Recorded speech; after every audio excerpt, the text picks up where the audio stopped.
seja bem-vindo. É muito bom poder estar junto contigo aqui no nosso estudo bíblico online.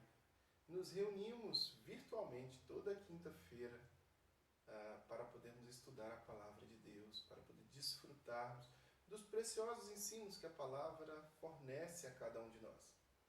Um cristão sempre preza pelo conhecimento do texto sagrado que Cristo e seus discípulos nos deixaram, seus apóstolos nos deixaram.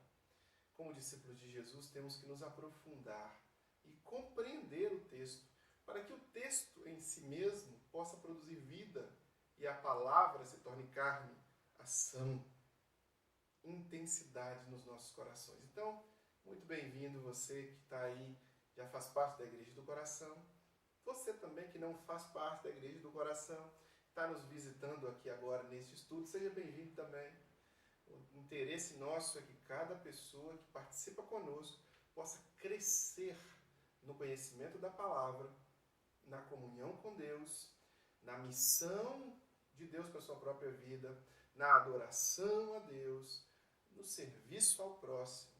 Nosso desejo é que você, assim como cada um que conosco está, possa aprender da palavra e aplicar em sua própria vida. Todas as quintas-feiras nos reunimos para isso. Pois bem, estamos estudando o livro de Atos dos Apóstolos. Atos é um livro histórico do Novo Testamento e ele traz-nos a história da igreja primitiva. Chamamos de igreja primitiva, a primeira fagulha do que o Mestre Jesus chamou de eclesia, de igreja.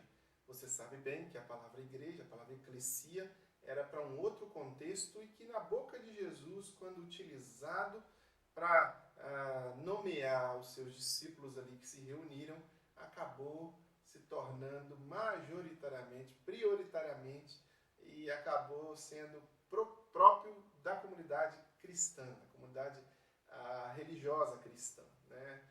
Jesus tem esse poder, esse fascínio, tudo que ele toca é transformado. Então a igreja, ela se desenvolveu ali no primeiro século. Aquelas pessoas que beberam do ensinamento de Jesus, viveram suas vidas diretamente ali na fonte, e elas têm muito a nos ensinar hoje. Porque o registro do texto sagrado é um registro que foi objetivo e claro da parte de Deus para que nós pudéssemos ter acesso a ele e que nós pudéssemos aprender e crescer juntos. Atos dos Apóstolos, nós estamos caminhando. Vamos lá para o capítulo 10, versículo 23. Na semana passada, chegamos com Pedro aqui, recebendo os servos e os soldados de Cornélio, e agora Pedro vai ouvir e vai partir em direção à missão que Deus tem para Pedro. Pedro ouve aquela história que eles contam, Pedro já tinha tido a visão, você viu aí na semana passada. Agora, ele vai partir com aqueles homens. Capítulo 10, verso 23. Pedro os convidou a entrar e os hospedou.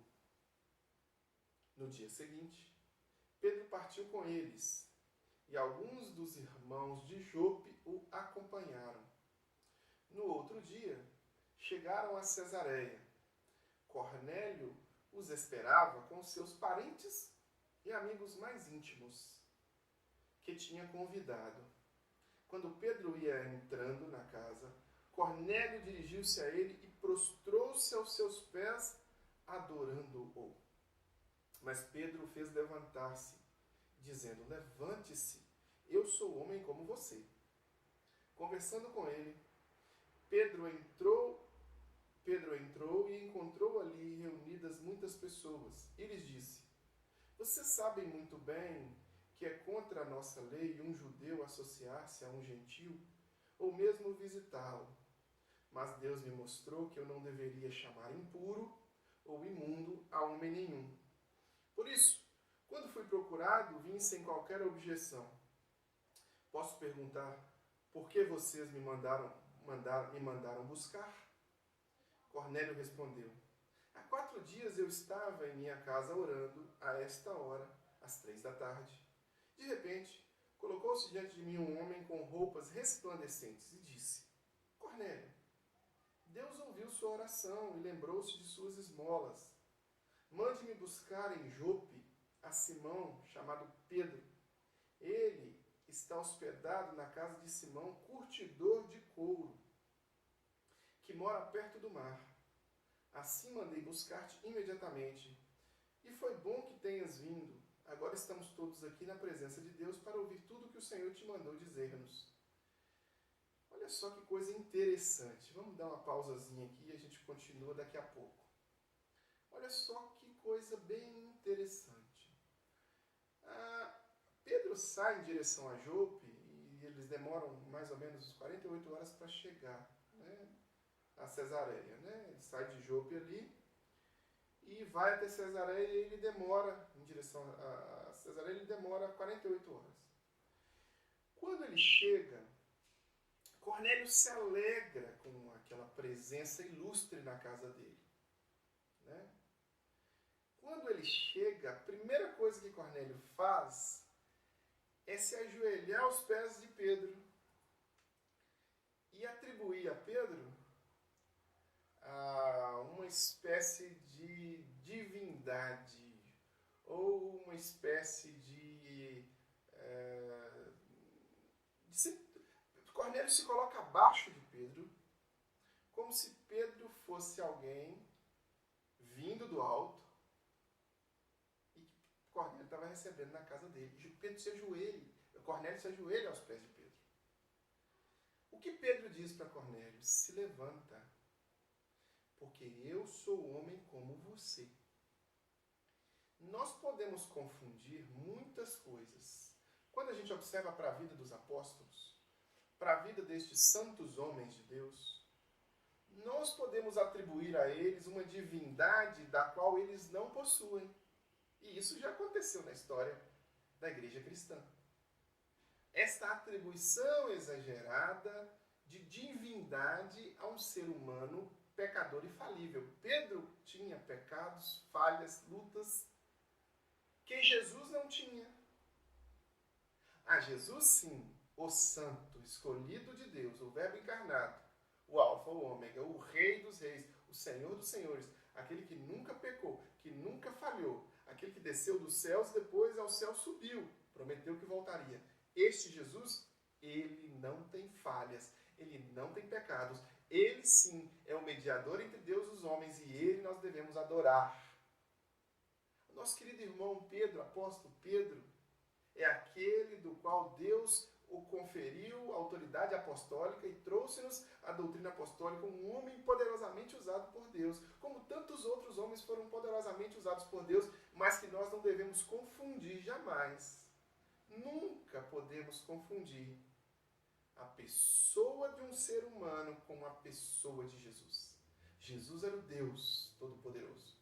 Pedro é aquele que foi salvo por esse Deus Todo-Poderoso e deixou que a sua vida fluísse, refletisse essa salvação, refletisse essa bênção. Por isso Pedro não é alvo da nossa adoração como cristãos, mas Jesus é. Por isso que se você é cristão, novo na fé, você não vai enxergar em comunidades cristãs, especialmente as protestantes e as evangélicas, estátuas ou imagens de Pedro. Nós respeitamos quem as faz, nós respeitamos quem tem este costume, esta prática, e essas pessoas que têm esta prática devem ser respeitadas na sua crença. Mas nós não temos esta crença e nós não temos este costume porque nós fundamentamos a nossa praxis cristã na adoração única a Jesus Cristo, Senhor dos Senhores, Rei dos Reis. Pedro tenta ensinar isso para Cornélio. Cornélio, você não precisa se ajoelhar diante de mim. Depois Paulo faz isso também em um outro contexto, quando os homens estão ali adorando Paulo e chamando Paulo por nomes de deuses gregos. E aí Paulo fala, não, eu sou homem como vocês. Então nós sempre temos que ter cuidado para podermos sempre focar no plano correto do que a palavra de Deus nos orienta. Isso vale também para o cristão evangélico. pastor, o cantor gospel. Certa vez, uma irmã bem famosa, que canta músicas muito bonitas e traz para o contexto brasileiro belíssimas canções, estava se preparando para entrar no seu show ali, um show onde a cantora, como qualquer cantor, faz o seu pão de cada dia, ganha o seu dinheiro, estava ali no seu show, e aí os irmãos que estavam à frente estavam com faixinhas escrito com o nome daquela cantora evangélica, gospel, e gritando: fulano, cadê você? Eu vim aqui só para te ver. Num ato claro de desvio do que nós fomos orientados como cristãos. Essa irmã fica bem irritada com isso e repreende aquelas pessoas. Cheia de razão. Porque nós não devemos confundir o homem com Deus. Nós não devemos confundir o instrumento que Deus usa com o Deus que usa o instrumento. Seres humanos não são alvos de devoção e de adoração. Jesus é. Jesus é alvo da nossa adoração e da nossa devoção. Então, se você, cristão, tem um respeito pelo seu pastor, ótimo. Tem uma submissão à voz de Deus através da vida dele, ótimo. Mas não devote adoração ao seu pastor. Ele é um ser humano, falho, fraco, carente da graça de Cristo.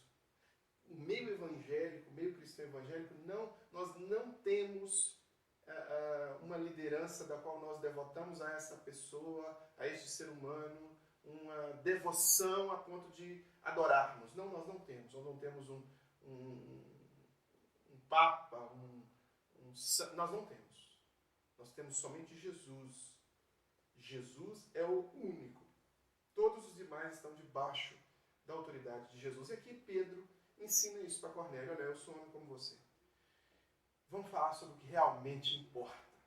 Este é o ensinamento que todos nós devemos aprender. E aqui no prosseguimento, Pedro vai conversando com Cornélio e Pedro tenta entender de Cornélio. Né? Ele tenta compreender. Mas ele se levanta. E aí Pedro vai falar com ele uma coisa, olha para você, uma coisa muito importante. Vocês sabem muito bem que é contra a nossa lei o judeu associar-se a um gentio ou mesmo visitá-lo. Então aqui Pedro, orientado pela sua religião, olha só, Pedro ainda estava compreendendo o plano de Deus, no processo de compreender o plano de Deus. Lembra que semana passada eu falei sobre isso? Falei que aqui uma compreensão, Deus havia dado a revelação para Pedro ali, que ele deveria considerar, ouvir o que Jesus havia ensinado, sobre ir até todas as criaturas com a mensagem do Evangelho, que o amor de Deus não se limitava a um gueto, a um grupo religioso, a um grupo que se auto-intitulava exclusividade do povo de Deus. Não. Nós aprendemos essa semana passada que o amor de Deus ele é a todos. E aqui Pedro demonstra, olha, as nossas leis dizem, nossas leis ritualísticas, que um judeu não deve associar-se a um gentio. Então eu não posso nem entrar na sua casa. Olha para você ver, Jesus já tinha feito isso. Jesus já tinha mostrado isso lá atrás, mas as leis estavam ali travando a mente de Pedro. Mas Deus me mostrou que eu deveria não deveria chamar impuro ou imundo a homem nenhum. Então aqui Pedro deixa claro para Cornélio o porquê que ele estava ali. Ele estava ali obedecendo à vontade de Deus. E aí Cornélio, ele faz uma pergunta para Cornélio, porque Cornélio mandou buscar a ele. E aí ocorre ali a compreensão dos dois. Tanto um fala que teve a visão, quanto o outro também. Cornélio explica a visão que nós vimos na semana passada, na quinta-feira passada. Te aconselho a voltar lá depois e a participar conosco também. E ali, Cornélio explica tudo aquilo, e aí esta explicação ela vem ao entendimento de todos os presentes. Lembre que o texto começa falando que a família de Cornélio e os amigos de Cornélio estavam naquele recinto. Todo mundo na expectativa do que Pedro estaria. Qual que é a palavra de Pedro ali, né? No versículo 33, foi o que nós terminamos, fala que assim mandei buscar-te imediatamente e foi bom que tenhas vindo. Agora, estamos todos aqui na presença de Deus para ouvir tudo que o Senhor te mandou dizer. Ou seja, há uma intenção de Cornélio de ouvir algo que Deus mandou Pedro dizer. Olha só, na semana passada nós vimos, Cornélio tinha uma boa intenção, tinha um bom coração, mas não tinha a orientação correta. Boa intenção, bom coração é insuficiente. É preciso ter a palavra da verdade. É preciso compreender a verdade. Buscar-me-eis e me achareis quando me buscareis de todo o vosso coração. Então você encontra Deus. Mas quando você encontra Deus, Deus se revela a você e Deus te mostra a verdade. E aí você se submete a ela. Assim é o cristianismo. Se submeter a Deus e se submeter à sua vontade pressupõe também compreensão desta vontade. E aqui Cornélio estava ansioso para compreender a vontade de Deus. E aí vem Pedro e começa a falar. Versículo 34 do capítulo 10. Então Pedro começou a falar. Agora percebo verdadeiramente que Deus não trata as pessoas com parcialidade, mas de todas as nações aceita todo aquele que teme e faz o que é justo. Vocês conhecem a mensagem enviada por Deus ao povo de Israel, que fala das boas novas de paz por meio de Jesus Cristo, Senhor de todos. Sabem o que aconteceu em toda a Judéia, começando na Galiléia, depois do batismo que João pregou. Como Deus ungiu a Jesus de Nazaré com o Espírito Santo e poder, e como ele andou por toda parte, fazendo bem e curando todos os oprimidos pelo diabo, porque Deus estava com ele. Nós somos testemunhas de tudo o que ele fez na terra dos judeus e em Jerusalém, onde o mataram, suspendendo-o no madeiro.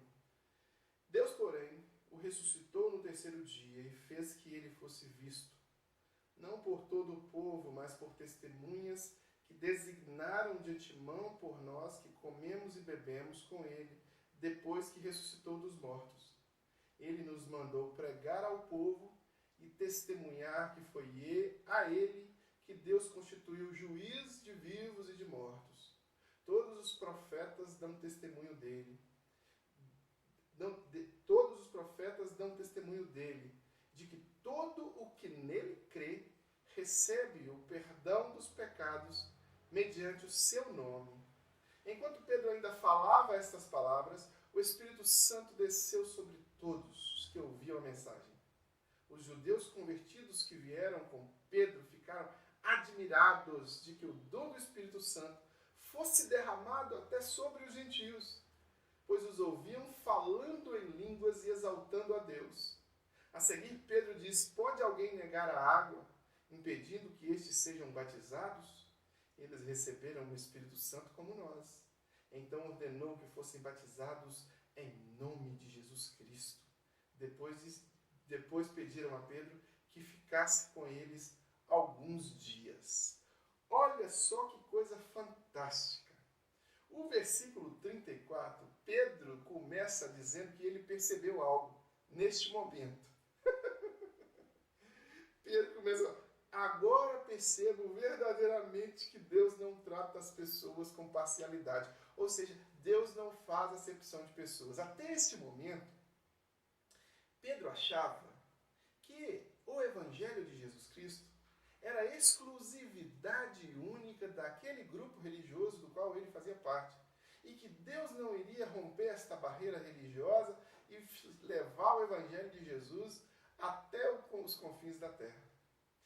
De que Deus não iria, de certa forma, fazer milagres e prodígios na vida de outros que não aqueles da casa perdida de Israel. Eles têm essa noção de exclusivismo, né? Aqueles judeus imaginavam que Jesus ele tinha vindo apenas para aquele povo. Tanto que depois, em dado momento, João escreve assim: veio para que era seus, mas os seus não o receberam. Mas a todos quantos o receberam, deu-lhes o poder de serem feitos filhos de Deus. E aqui Pedro, na sua percepção humana, recebe uma revelação espiritual e altera a sua percepção, muda a sua concepção e fala: agora percebo que Deus não trata com parcialidade, mas de todas as nações aceita todo aquele que teme e faz o que é justo. Então Pedro começa a expor ali para aqueles homens e mulheres presentes a respeito de Jesus. Note bem, Cornélio ele tinha um coração bom, ele tinha uma devoção a Deus. Cornélio entregava esmolas, partia o pão que estava na sua mesa com outros. Dividia. Ele era altruísta. Mas ele não entendia acerca de Jesus. Ele ouviu falar acerca de Jesus naquela época. Ele tinha noção de que Deus se manifestara através deste profeta, mas ele não tinha tido ainda a clareza de conhecimento da verdade da palavra de Deus. Ele ainda não tinha tido o ensinamento correto do que vinha a ser se conectar a Deus. Assim como Nicodemos, que busca Jesus tentando entender, apesar de ser um doutor da lei. Aqui não havia compreensão. Havia boa vontade. Havia necessidade de clareza. O que Pedro faz? Pedro ajuda Cornélio a compreender, trazendo esta clareza. Como entenderão se não há quem pregue? Como ouvirão se não há quem pregue? E como entenderão se não forem enviados? Nós, nos estudos das quintas-feiras para trás, aí, vimos o caso do etíope, do eunuco e de Filipe. Quando Filipe fala para ele, do texto que ele estava lendo, ele fala: como que eu vou entender se alguém não me explicar? Assim Cornélio precisou dessa clareza e dessa explicação. E Pedro assume essa responsabilidade de explicar para Cornélio e para todos aqueles que estão presentes o caminho do reino de Deus. O caminho de Deus. E ele começa discorrendo sobre tudo o que aconteceu com o Mestre Jesus. E quem era o Mestre Jesus? A partir da voz do que clama no deserto. A partir do profeta João, aquele que anunciava a vinda do Messias. Muitos Cornélios estão ao nosso redor. Muitos Cornélios estão precisando, carecendo, pedras clamando de compreensão da Escritura Sagrada. Os Cornélios estão espalhados por aí, às vezes até dentro de igrejas evangélicas. Boa vontade de compreender a Deus, boa vontade de servir a Deus, coração cheio de boa vontade. Altruísmo, mas pouco entendimento do caminho da verdade. Pouca compreensão da Escritura. E pouca compreensão até mesmo da pessoa e da obra do Mestre Jesus. E quem é que vai anunciar a estas pessoas as verdades do Evangelho? Você. Sim, é você que foi chamado para ser um atalaia, que foi convocado para ser um enviado do Senhor, um imitador de Cristo. Você que é cristão tem a responsabilidade na sua mão de, como Pedro, ir pregar o Evangelho, levar a mensagem e fazer discípulos. Deixar claro na mente daquelas pessoas que têm um bom coração, que têm uma boa intenção, mas que estão no caminho errado. Tão confusas. E Deus as quer também.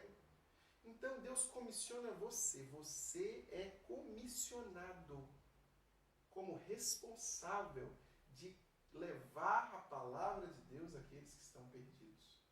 Não fuja da sua responsabilidade. Faça como Pedro. Receba de Deus a orientação e repasse essa orientação aos que estão ao seu redor. E Pedro faz isso com maestria, né? Pedro, ele consegue aqui trazer ali todo o contexto histórico da presença de Jesus, e ele fala que testemunhou aquelas ações, testemunhou o assassinato de Jesus, testemunhou a ressurreição de Jesus, testemunhou Jesus passar 40 dias com ele depois ali, trocando ideia, ensinando, testemunhou Jesus subindo aos céus e um pouco antes Jesus ter dito que eles receberiam poder ao descer sobre eles o Espírito Santo. Enquanto Pedro trazia toda essa mensagem centrada em Jesus, todo esse foco na pessoa de Jesus, e presta bem atenção aqui, nós começamos o estudo falando sobre como Pedro tirava o foco de si mesmo e atribuía o foco a Jesus. Como Pedro dizia, Cornélio, nós somos homens semelhantes. Eu sou homem como você. Era isto que Pedro dizia a Cornélio. E agora, além de anunciar a verdade de quem foi Jesus e qual foi a obra de Jesus e qual foram os propósitos e planos de Jesus para a vida da humanidade, Pedro coloca toda a ênfase em Jesus. Esse Jesus é o Salvador. Esse Jesus é o Senhor. Esse Jesus é aquele que habitaria nos corações daquelas pessoas ali. E aquelas pessoas ficaram constrangidas pelo amor de Deus, convencidas pelo poder do Espírito Santo de Deus, e aquelas pessoas recebem ali Jesus em suas vidas. Talvez você que nos acompanha agora poderia se colocar exatamente como alguém que estava ali ouvindo aquela mensagem. Bom coração, boa atitude, boas obras, mas que precisava receber a clareza de compromisso com Jesus. E aí Pedro anuncia essa clareza que aquelas pessoas recebem. Agora eu estou fazendo o papel de Pedro e quero anunciar essa clareza para você também. Está na hora de se comprometer com Jesus. Jesus é aquele que alivia as suas cargas. Vinde a mim, todos vocês que estão cansados e sobrecarregados, e eu vos aliviarei, disse Jesus. Jesus disse, eu sou o caminho, a verdade e a vida, e ninguém vem ao Pai a não ser por mim. Ninguém. Eu sou o caminho, artigo definido, singular. Eu não sou um dos caminhos. Eu sou a verdade, eu não sou uma das possibilidades. Eu sou a possibilidade. Ninguém. Então, entregue-se a Jesus. Permita-se deixar convencer pelo Espírito de Deus. Permita-se deixar convencer pelo Espírito Santo. Permita-se comprometer com a Sagrada Escritura. Permita-se comprometer com Jesus e se tornar uma nova criatura. O apóstolo diz, aquele que está em Cristo, nova criatura é. As coisas velhas já passaram, eis que tudo se faz novo. E você pode fazer isto hoje, aí na sua casa, com o coração quebrantado, aberto para Deus, e com uma oração sincera, confessando Jesus como Senhor e Salvador. O apóstolo diz que se com tua boca confessares a Jesus como Senhor, e em seu coração crer que Deus ressuscitou dentre os mortos, você vai ser salvo. Entregue-se a Jesus. Esta foi a mensagem de Pedro para aqueles homens e mulheres. Esta é a mensagem do Charlie para você hoje, fazendo o papel de Pedro. Entregue-se. Essas pessoas que se entregaram, talvez é hora de você se entregar também. Pedro obtém ali, daquele auditório, daqueles que estavam ouvindo, uma reação de quebrantamento, contrição, coração aberto. E aquelas pessoas se entregam. E aí acontece algo. No versículo 44, enquanto Pedro ainda estava falando estas palavras, o Espírito Santo desceu sobre todos que ouviam a mensagem.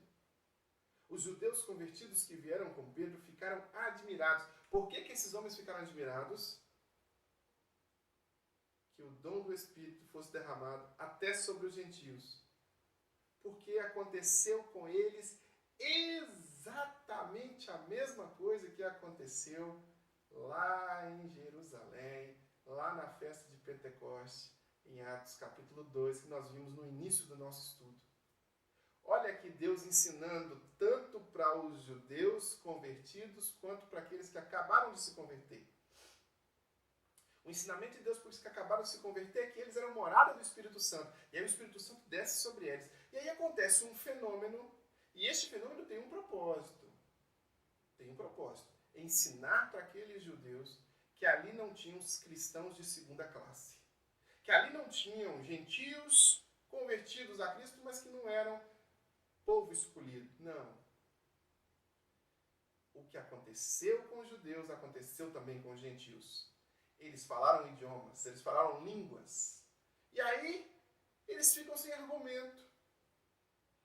Quando Pedro vai chegar lá na frente e explicar para a igreja porque Pedro havia pregado, e nós vamos ver isso nas próximas semanas, né? Especificamente na quinta-feira que vem, Pedro cita justamente esse fato. O que aconteceu com os judeus aconteceu também com os gentios. Então é o mesmo Espírito agindo. Clareza. Meus irmãos, Deus é um Deus de propósito. Deus é um Deus que tem objetivos. E aqui, essas pessoas recebendo a Jesus como Senhor e Salvador das suas vidas, e enquanto ouvem essa mensagem, recebem também o Espírito Santo de Deus. Pedro imediatamente compreende que Deus havia agido, que Pedro tem uma responsabilidade de explicar também para a igreja que já estava instituída, que não era exclusividade dos judeus, que Deus também estava ali derramando a sua graça e o poder e o dom do seu Espírito sobre todos os que se abrissem para ele. E Pedro imediatamente diz: temos água, é hora de batizá-los. E Pedro vai e indica o batismo desses homens e dessas mulheres. Eles receberam o Espírito Santo e eles são batizados em nome de Jesus Cristo. Assim é com todo aquele que se compromete com Jesus, que se compromete com Deus. Um compromisso com Jesus leva você a ser morada, habitação prática. A casa agora está preenchida, existe um morador. O Espírito Santo é derramado sobre a sua vida e você não é mais o mesmo. Você começa a ter novos valores, você começa a ter uma nova história. E como o apóstolo Paulo diz, não há mais condenação para aqueles que estão em Cristo Jesus. O que você fez ou deixou de fazer faz parte do seu passado. Passado arrependido, passado confessado, passado perdoado. É isso que Deus quer para você. Comprometa-se com Jesus, entregue a sua vida a Ele. Permita que Ele seja o Senhor e Salvador de sua vida. Permita que os pecados sejam apagados, limpos, e que Ele reescreva nessa página limpa uma nova história, um novo livro, novos passos. Esse é o desejo de Deus. Esse é o desejo de Deus para as nossas vidas. Faça esse compromisso. E se você fez este compromisso no seu coração, nós vamos orar daqui a pouco por este compromisso seu. Eu quero orar por você mais vezes. Então eu quero te pedir que me envie um e-mail. Se você hoje chegou à conclusão que olha, eu realmente entendi, eu quero me comprometer com Jesus, envie um e-mail para orepormim@igrejadocoração.com. orepormim@igrejadocoração. E diga: pastor, eu me comprometi com Jesus. Na oração que o senhor fez no final do estudo da quinta-feira, eu me entreguei ao Senhor, eu quero ajuda para caminhar com Jesus. Nós estamos aí para ajudá-lo. E daqui a pouco nós vamos orar por você e orar por sua família. Na semana que vem, nós vamos passar por essa explicação de Pedro, onde Pedro, depois de levar o evangelho aos gentios, tem que se justificar diante da igreja porque ele fez aquilo. Porque Pedro e os irmãos que ali estavam compreenderam, mas a igreja ainda não havia compreendido. Veremos isso na próxima quinta-feira. Eu quero te encorajar se você estiver na Grande Belo Horizonte, participar conosco em loco. O nosso templo fica na Avenida Dom José Gaspar, número 185, bairro Coração Eucarístico, em Belo Horizonte. É bem próximo ao Museu da PUC. Você é muito bem-vindo no nosso meio. Seja bem-vindo, venha.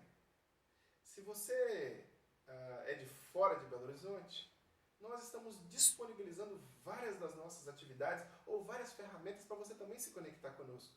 Nós temos, por exemplo, palavras do Spotify. Estudos bíblicos como esse que nós tivemos hoje estão disponíveis no Spotify para você. Apenas o áudio.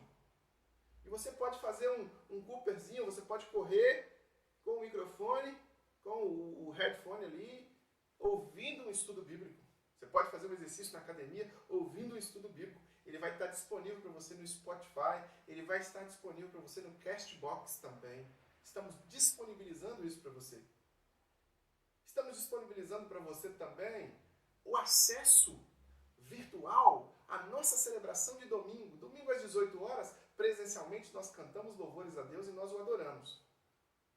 E quando eu pego a mensagem, quando eu pego a palavra para pregar, ao vivo, nós disponibilizamos para você isso. Mais ou menos às 18h20, entre 18h20 e 18h23 por ali, nós entramos online, ao vivo, nas nossas redes sociais. E você é convidado a participar conosco. Você é convidado a desfrutar desse momento junto conosco nas redes sociais da Igreja do Coração. Fazemos tudo isso para que possamos nos aproximar mais, para que possamos abençoar mais uns aos outros e para que possamos juntos aprender de Deus e vivermos como comunidade cristã debaixo da soberania, do poder e do amor de nosso Deus. Se você se identifica com essa mensagem, se você se identifica com essa comunidade e quer contribuir para a expansão dela de uma forma material, financeira, entregando o seu dízimo e a sua oferta, quero te dar a oportunidade de fazer isso. Nós temos aí na tela a opção de transferência bancária que você pode usar para fazer a sua oferta, para integrar o seu dízimo, para realmente ser um instrumento de Deus também para que outras pessoas sejam abençoadas, porque o dinheiro que entra é revertido para as obras da igreja, a expansão do reino de Deus, o pagamento das dinâmicas estruturais da igreja e o fortalecimento da igreja. Então, quando você contribui, isto, de certa forma, chega até outras pessoas. Olha, pastor, eu tentei acessar a conta aí e parece que a conta mudou. financeiro@igrejadocoração.com. Só mandar um e-mail para financeiro@igrejadocoração.com. Estou te dizendo isso porque eu não sei. Vai que daqui 2 anos você está assistindo esse vídeo que eu estou gravando hoje, no ano de 2020, e aí nós estamos em um outro banco, mas você quer contribuir? financeiro@igrejadocoração.com. Você vai receber no seu e-mail a forma de contribuir com a nossa igreja. Tá bom? Que Deus te abençoe, que Deus seja com você. E se você se comprometeu com Jesus hoje, agora é a hora da nossa oração. Vamos orar por nossas famílias e vamos orar por este compromisso. Sem esquecer, ore por mim, @igrejadocoração.com. Envie-nos um e-mail para que a gente possa te ajudar a caminhar mais com Jesus, a caminhar mais com sua palavra. Deus Pai, Criador de todas as coisas, Santo e Eterno Deus, te somos gratos porque o Senhor tem nos abençoado e nos dado a oportunidade de reconhecer o teu amor sobre as nossas vidas. Agora, juntos aqui, ligamos na terra aquilo que será ligado também no céu. Conectamos aqui em oração esta vida que se entrega ao Senhor hoje. Esta vida que sentiu que é momento para que hoje o Senhor possa cumprir do mesmo jeito que cumpriu na vida daqueles que ali estavam na casa de Cornélio, também o propósito na sua vida. Hoje esta pessoa se decide, hoje esta pessoa quer ter o nome dela escrito no livro da vida. Em nome de Jesus, Deus, que o teu Espírito Santo habite nesse coração. Escreva este nome no livro da vida, faça desta vida uma nova criatura e conduza esta pessoa a trilhar os caminhos da vontade do Senhor sempre. A abençoe e aguarde. Seja com a família dessa pessoa, seja com as nossas famílias, de todos que aqui estamos juntos orando nesse momento. Em nome de Jesus. Amém e amém. Que Deus te abençoe, que Deus seja com você. Até o nosso próximo encontro.